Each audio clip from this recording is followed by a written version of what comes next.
ও আমার একটা হৃৎপিণ্ড, সেটাই আল্লাহ নিয়ে গেছে। পরশুদিন বলছে, বাবা আমার একটা বরকা কিনে দাও। আমার স্যান্ডেলটা দেখে 3 বছর পুরাতন ছেঁড়া, কিন্তু আমি আমার স্যান্ডেলটা পাল্টাই না, সেলাই করে নেই, কিন্তু আমার বাচ্চাদেরকে আমি কষ্ট পেতে দেই না। শুধু একবার বলছে, বাবা লেসে খাবো। আমার মেয়ের মোবাইলে আমার নাম হলো 500 ছবি আছে। আমি এখনো সাহস পাইনি আমার মেয়ের একটা ছবি বের করে দেখতে। আমার সেই সাহস নাই। আমি সেই সাহস হারাই ফেলছি, কারণ ও আমার ছিল হৃৎপিণ্ড। ওর জীবনে এমন কোন চাওয়া নাই যেটা আমি পূরণ করি নাই।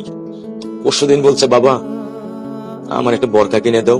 আমার চাচতো ভাই বললো, ভাই ইসলামপুর থেকে 300-400 টাকা পাওয়া যায়।